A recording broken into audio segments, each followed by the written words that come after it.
He is the only Hall of Famer whose story ended not in a stadium, but in the wreckage of a relief flight, Roberto Clemente, the ballplayer who gave his life trying to save others. On the field, he was poetry in motion. His throws from right field carried like thunderbolts, daring runners to test his arm. His swing was compact, fluid, and relentless, producing exactly 3,000 hits, as if fate itself chose to mark his final number. He was a 12-time All-Star, a World Series MVP, a 4-time batting champion. But even those accolades barely scratched the surface of who he was. Because Clemente was never just chasing records. He was chasing purpose. He carried Puerto Rico with him every time he put on a Pirates uniform, fighting to be seen, fighting to be respected, fighting for those who would come after him. He spoke out when silence was expected. He gave when others turned away. And in the end, his life was cut short because he refused to let suffering go unanswered. That night on New Year's Eve, 1972, he boarded a plane heavy with supplies for earthquake victims in Nicaragua. The flight never arrived. Clemente's body was never recovered. His final act was one of service, and in that sacrifice, he became something greater than a superstar athlete. He became a martyr for compassion.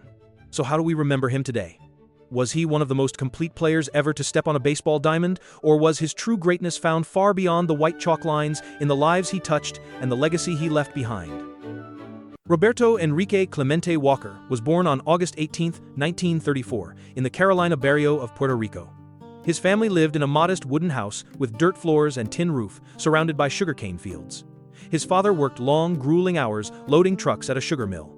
His mother raised 7 children in that small home, stretching every coin, making sure there was always food on the table even when times were lean. From the beginning, Roberto carried himself differently. He was quiet, serious, and fiercely determined. As a boy, he fashioned makeshift balls from rags, sticks, and bottle caps, playing until dusk on dusty lots where the Caribbean sun beat down on his back. Baseball wasn't just a pastime, it was an escape, a dream, and a calling. Life was not easy in Carolina. Poverty pressed hard, and opportunities were scarce for a young Puerto Rican boy. But what Roberto lacked in material comfort, he made up for with raw talent and relentless drive. He ran sprints up and down the dirt roads near his home, strengthening the legs that would one day carry him across major league outfields. He threw stones at trees until his arm became a weapon. Every day was a rehearsal for the stage he hadn't yet seen. His mother, Luisa, instilled in him humility and discipline.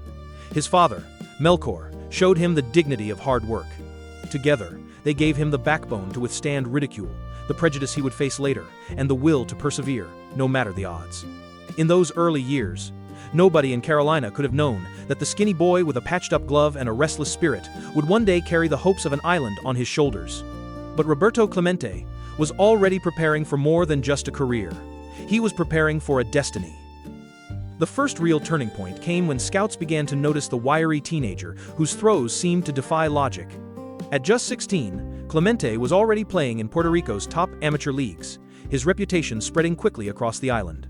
By 17, he had signed with the Santurce Cangrejeros, a professional winter league club stacked with talent. There, against grown men and future major leaguers, he held his own. His speed, his arm, his presence, they were undeniable. It was with Santurce that the outside world truly took notice. Brooklyn Dodgers scout Al Campanis traveled to Puerto Rico and saw Clemente for the first time. Campanis later said it was like watching electricity bottled inside a ballplayer. The Dodgers signed him to a contract in 1954 and sent him to their minor league affiliate in Montreal. But there, Clemente's career took a strange twist. The Dodgers, rich in talent, tried to hide him, playing him sparingly so other teams wouldn't see his brilliance. But baseball rules at the time required that players with limited experience be exposed to the Rule 5 draft. The Pittsburgh Pirates had been watching. They saw something the Dodgers tried to keep secret. On November 22, 1954, the Pirates selected Roberto Clemente, setting the stage for history. When Clemente arrived in Pittsburgh, he entered a world still grappling with integration, language barriers, and prejudice. He was a proud Puerto Rican, determined to keep his identity, refusing to anglicize his name or soften his accent. Some saw that as defiance. Clemente saw it as dignity. That dignity, combined with his dazzling talent, would soon reshape not only the Pirates, but Major League Baseball itself. A young man from a poor barrio had stepped into the big leagues. The road would not be easy, but the turning point had come. Roberto Clemente was no longer just a boy with a dream. He was a pirate, ready to carve his name into the game's history. By the early 1960s, Roberto Clemente had grown from a promising young outfielder into the very heart of the Pittsburgh Pirates. He was no longer simply adjusting to the big leagues, he was redefining what greatness looked like. His arm from right field was already legend. Fans at Forbes Field would hold their breath when a runner dared to round second. With one whip of his shoulder, Clemente would unleash a throw that carried like a laser, hitting the glove on a single line. Runners stopped trying. Coaches told their men not to test him. He had turned the outfield into a fortress. At the plate, he was just as fearsome. His swing was unorthodox, hands high, body leaning, often reaching for pitches most hitters wouldn't touch, but Clemente made it work. He turned those awkward-looking strokes into line drives that split gaps and screamed past infielders. Over the course of his career, he would collect exactly 3,000 hits, a number that seemed too perfect to be accidental. He was a four-time National League batting champion, leading the league in 1961, 1964, 1965, and 1967. Clemente's consistency was staggering. Year after year, he hovered around the .300 mark, delivering both power and precision. He earned 12 consecutive Gold Gloves, a testament to his brilliance in the field, and appeared in 12 All-Star games. He wasn't just a specialist, he was a complete ball player, one of the rare few who excelled at every part of the game. The pinnacle came in 1960, when Clemente and the Pirates shocked the world by defeating the mighty New York Yankees in the World Series. While Bill Mazeroski's walk-off homer became the iconic image, Clemente's steady bat throughout the series was the quiet backbone of Pittsburgh's triumph. He recorded at least one hit in all 7 games, a streak he would extend later into another fall classic. If 1960 established Clemente as a champion, 1971 crowned him as a legend. At 37 years old, thought by many to be past his prime, Clemente put on one of the most masterful World Series performances the game has ever seen. Facing the defending champion Baltimore Orioles, he hit .414, collected 12 hits, and delivered clutch after clutch. His defense was flawless, his leadership unshakable. The Pirates won in 7 games, and Clemente was named World Series MVP. In the post-game interview, his first words were not for himself, but for his homeland. "I would like everyone in Puerto Rico to know that I dedicate this series and this victory to them." That moment sealed his place not only as a champion of the Pirates, but as a hero for Puerto Ricans everywhere. He carried his island's pride into the heart of America, showing millions that a Latino ballplayer could not only belong, but dominate at the very highest level. By the end of his career, his numbers stood as monuments. A lifetime batting average of .317, 12 Gold Gloves, 15 All-Star selections, 4 batting titles, and exactly 3,000 hits. But numbers alone could never capture Clemente. He played with fire in his eyes, a body always in motion, a presence that lifted teammates and intimidated opponents. He was elegance and ferocity combined, the rare player whose highlights felt like acts of artistry.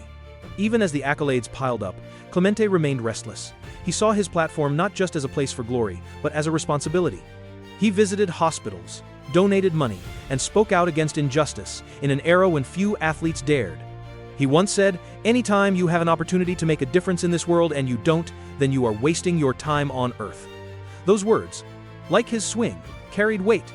By the early 70s, Clemente had become something larger than the game. To Pirates fans, he was the franchise's soul. To Puerto Ricans, he was proof that their voice mattered. To baseball, he was the perfect fusion of talent, grit, and humanity.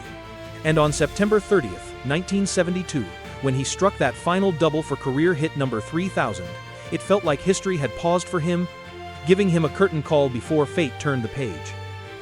For all the glory, Clemente's story would not end with champagne in a clubhouse or the gentle fade of retirement. It would end with a choice, one that revealed who he truly was. In December of 1972, a massive earthquake struck Nicaragua, leaving tens of thousands homeless and desperate. News spread quickly across Latin America, and Clemente, who had long been involved in charity work, felt the suffering personally. He organized relief shipments, collecting food, clothing, and medicine to send from Puerto Rico. But reports reached him that supplies were being stolen or misdirected by corrupt officials. Clemente could not accept that. He believed if he personally accompanied the next shipment, it would reach the people who needed it most. On New Year's Eve, he boarded a small DC-7 cargo plane overloaded with supplies. The weather was poor, the aircraft was not in proper condition. Friends urged him not to go. He went anyway. "If you have a chance to help and you don't, you are wasting your life," he had said countless times. This was not just talk, this was his creed. Shortly after takeoff, the plane went down into the waters off the coast of Puerto Rico. Rescue teams searched for days, but Clemente's body was never recovered. He was only 38 years old. Baseball lost one of its brightest stars. Puerto Rico lost its greatest son. The world lost a man who believed humanity mattered more than statistics. His tragic death stunned the game, leaving teammates, fans, and even opponents in tears. The hero, who once seemed invincible on the diamond, was gone, taken not by age or injury, but by an act of selfless service. In the wake of his death, Major League Baseball did something unprecedented. Within months, Roberto Clemente was elected to the Hall of Fame, bypassing the traditional 5-year waiting period. No one questioned it. He was the first Latino player ever enshrined in Cooperstown, and the honor carried more weight than statistics alone. It was a recognition that his life had transcended the game. For Puerto Ricans, Clemente became a national treasure, a symbol of pride and dignity. His number 21 jersey became sacred, worn by countless young players who saw in him the proof that they too could reach the highest levels without abandoning who they were. Each year, Major League Baseball presents the Roberto Clemente Award to the player who best exemplifies sportsmanship and community service, a living testament to the values he stood for. To win that award is to be recognized not for what you do between the lines, but for what you do for others. Teammates still remember his voice, his presence in the clubhouse, his insistence that talent meant responsibility. Fans remember the grace of his swing, the power of his arm, and the pride with which he carried himself. And even those who never saw him play feel his impact in the way the game embraces diversity, in the courage of players who speak out, and in the constant reminder that greatness is never just measured in numbers. In the end, Clemente's story is not one of loss, but of legacy. He proved that a ball player could be more than an athlete, that he could be a beacon of humanity. His name is carved into baseball history, but more importantly, it lives on in every act of service, inspired by his example. Roberto Clemente's body may never have been found, but his spirit endures in every stadium cheer, every child in Puerto Rico picking up a bat, every player honored for giving back. His 3,000 hits were the record of a great career. His final flight was the measure of a great life.